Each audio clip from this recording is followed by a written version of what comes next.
अस्सलामुअलैकुम वरहमतुल्लाहि वबरकातुहू। हेलो दोस्तों, मेरा नाम है मोहम्मद दिलशाद और आप देख रहे हैं मेरा YouTube channel D study official. आज की इस वीडियो में आप लोगों को बताऊंगा कि रोज़े की नियत कैसे की जाती है, तरावी की नियत कैसे की जाती है। बात आ रही समझ में? इसके अलावा भी मैं ये बताऊंगा कि अगर आप सहरी में नहीं बेदार हुए यानी नहीं जाग पाए तो आपको रोज़ा कैसे रखना है। तीसरी बात आपको ये बताऊंगा कि मिसाल के तौर पर किसी औरत को अगर एमसी आ रहा है और एमसी आने के बाद फिर से उसको शुरू हो गया है तो क्या उसको रोज़ा रखना चाहिए या नहीं रखना चाहिए।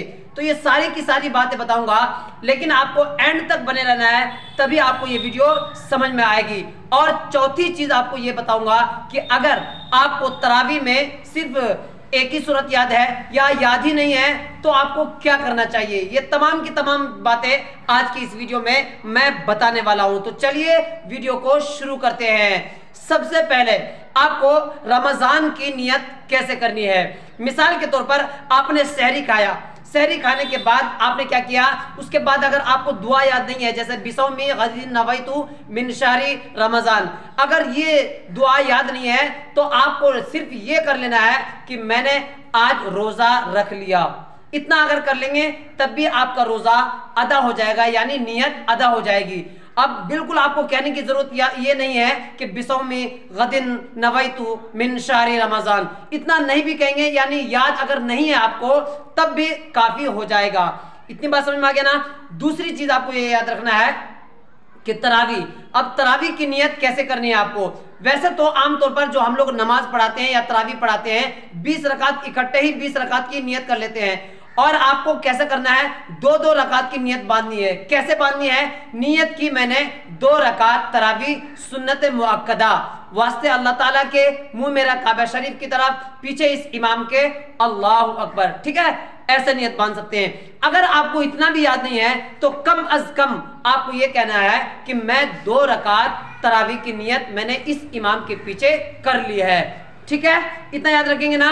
अब आपको तरावी में पढ़ना क्या है। सबसे पहले अगर आपको कुरान शरीफ याद नहीं है तो कम से कम आपको 10 सूरतें तो याद होंगी। कौन सी सूरतें? अलम तरा कैफ फ़अल रब्बुका बिअस्हाबिल से लेकर मिनल जिन्नति वन नास तक, इतना तो आपको 10 सूरत याद ही होंगी, क्योंकि आमतौर पर अक्सर नमाजी लोग को 10 सूरतें याद ही रहती है। तो आपको क्या करना है, पहली रकात में आपको अल्हम्दुलिल्लाह के बाद वला ज़ालिम के बाद क्या करना है, अलम तरा पढ़ना है। अलम तरा के बाद फिर वही रकात कर लेना है। रकात के बाद दूसरी रकात में आपको लिइलाफी कुरैश तक पढ़ना है। ठीक है, 2 रकात हो गई। इस तरह करते करते आपकी 10 रकात में आपकी 20 सूरतें हो जाएंगी। ठीक है, अब आपका सवाल ये होगा कि अगर हमको 20 सूरतें याद ही नहीं है, 10 सूरतें भी याद नहीं है, तो क्या करें।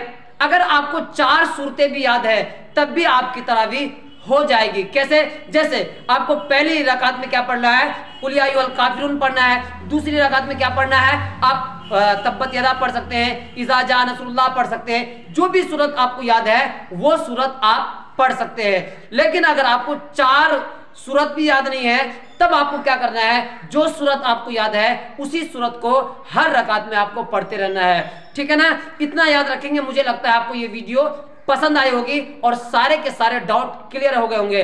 अब तीसरी बात जो मैंने आपको कहा था जो समझाने की, मिसाल के तौर पर कोई औरत है और अगर उसको एमसी आ रहा है तो ऐसी हालत में तो रोजा नहीं होगा, चाहे वो सहरी करे या ना करे, रोजा रखे या ना रखे, तब भी उसका रोजा नहीं होगा। लेकिन क्या होता है, कभी कभी जो पीरियड होता है, पीरियड टाइम जैसे 4 दिन है या 7 दिन है या 9 दिन है, इस दिन के बाद भी तब भी आपका ब्लड आ रहा है, तो ऐसी हालत में आप रोजा रख सकते हैं, आपका रोजा हो जाएगा।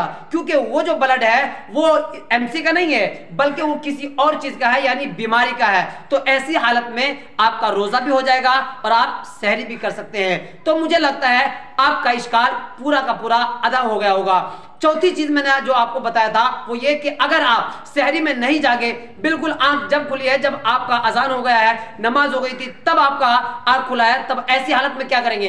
तो ऐसी हालत में आपको क्या करना है, सबसे पहले 10 बजे या 9 बजे से पहले पहले आपको नियत कर लेना है। अगर आपके अंदर इस्तिताअत है रोजा रखने की कि मैं पूरे दिन रोजा रख सकता हूं, बगैर खाए बगैर पिए आप रोजा रख सकते हैं, तो आप नियत कर लीजिए।